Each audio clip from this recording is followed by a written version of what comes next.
Vous cherchez une tablette à moins de 200 € et vous ne voulez pas vous faire avoir par des promesses marketing creuses, alors regardez jusqu'au bout parce qu'ici on passe du modèle le plus faible à celui qui offre le meilleur rapport global pour son prix. À la 5e place, on retrouve la petite Samsung. Ce n'est pas une mauvaise tablette, mais en comparaison directe, c'est tout simplement le pack le plus faible de cette sélection.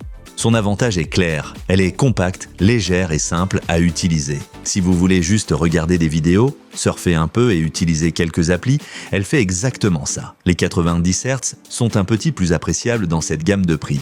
Et le stockage peut être étendu par micro SD. Mais face au modèle plus grand ici, elle ressemble surtout à une tablette basique du quotidien. Mais il y a quand même des limites. La définition est faible, 4 Go de RAM, aujourd'hui ça devient vite juste, et 64 Go de stockage, ce n'est pas vraiment généreux. Face à TCL, Lenovo ou Xiaomi, la Samsung paraît clairement plus limitée sur l'écran, la puissance et la marge de confort. Ce modèle convient surtout à ceux qui veulent une tablette maniable, pas chère et suffisante pour les usages de base. Pour avoir plus d'écran, plus d'autonomie et un peu plus de marge, on passe maintenant à la suite. Vous trouverez les liens vers toutes les tablettes du comparatif au meilleur prix dans la description sous la vidéo.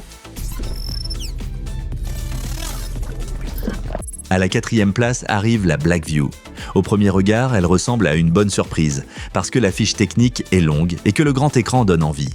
Et oui, cette tablette a de vrais points forts. Les 12 pouces sont agréables pour les films, la lecture et les tâches de bureau, la batterie est grande et Android 15 est une base moderne. Il y a aussi la 4G LTE, donc un avantage par rapport au modèle Wi-Fi uniquement. Surtout si vous bougez souvent, ça semble plutôt convaincant au départ. Mais le vrai problème, c'est la clarté des données.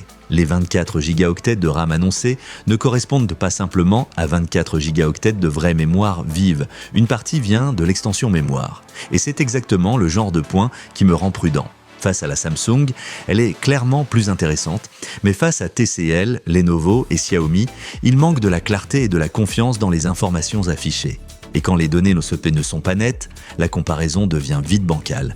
Je recommanderais surtout la Blackview à ceux qui veulent un grand écran et la connectivité mobile et qui acceptent une marque un peu plus risquée. Si vous préférez un ensemble plus équilibré et plus facile à juger, le modèle suivant est plus intéressant. Et si ce comparatif vous aide, pensez à laisser un like et à vous abonner à la chaîne.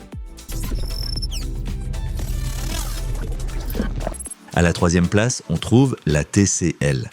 Et là, ça devient intéressant parce que vous obtenez déjà nettement plus de tablettes pour votre argent sans exploser le budget. Ce que j'aime ici, c'est que 256 Go de stockage dans cette catégorie, c'est vraiment confortable. Pas besoin de tout supprimer dès que vous téléchargez quelques séries hors ligne. En plus, la batterie est grande et l'écran a une belle taille. Au quotidien, c'est tout simplement plus agréable que la petite Samsung et dans l'ensemble, la tablette paraît plus équilibrée que la Blackview. Mais ici aussi, il y a un bémol. Le Helio G80 est correct, sans plus. Pour les vidéos, la navigation et les applis classiques, ça suffit, mais face à Lenovo et Xiaomi, la puissance est tout simplement inférieure. Et il faut aussi garder en tête que certaines annonces de RAM sont embellies sur le marché grâce à l'extension mémoire, ce qui ne reflète pas toujours l'usage réel. La TCL convient bien à ceux qui veulent beaucoup de stockage et une tablette solide pour les médias et les usages du quotidien. Si pour vous la puissance et la qualité d'affichage comptent davantage, alors les deux modèles suivants sont ceux qui dominent vraiment ce comparatif.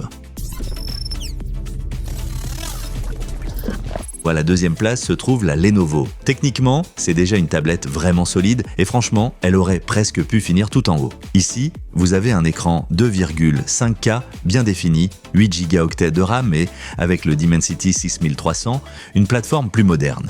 Face à la TCL, la Lenovo paraît plus rapide et plus qualitative. Face à la Samsung, on est de toute façon dans une autre catégorie. Et même face à la Blackview, elle marque des points avec des données plus claires et un ensemble bien plus cohérent. Alors pourquoi pas la première place? Tout simplement à cause du prix. La Lenovo dépasse souvent les 200 € ou vient s'y coller de très près. Et dans un comparatif avec un budget strict, c'est un vrai désavantage. En plus, on a ici le plus souvent seulement 128 Go de stockage, alors que d'autres modèles de cette sélection proposent déjà 256 Go.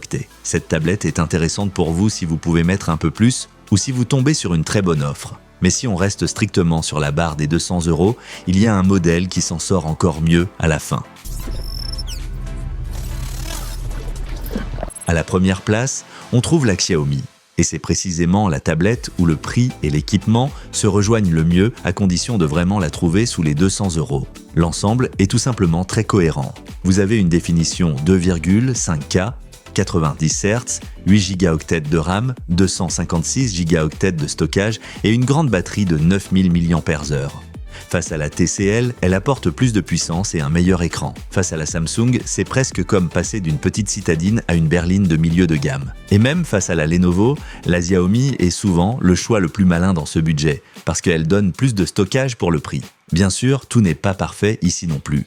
Le prix varie et c'est justement pour ça qu'il faut bien vérifier avant d'acheter. Si l'offre est trop haute, elle perd une partie de son intérêt. Mais si vous la trouvez dans la zone des 200 €, alors c'est, selon mon expérience, le pack le plus convaincant de cette sélection. Cette tablette est le meilleur choix pour la plupart des gens qui veulent un appareil solide pour le streaming, la navigation, les études et les applis du quotidien sans dépenser plus que nécessaire. Et c'est exactement pour ça qu'elle prend la première place.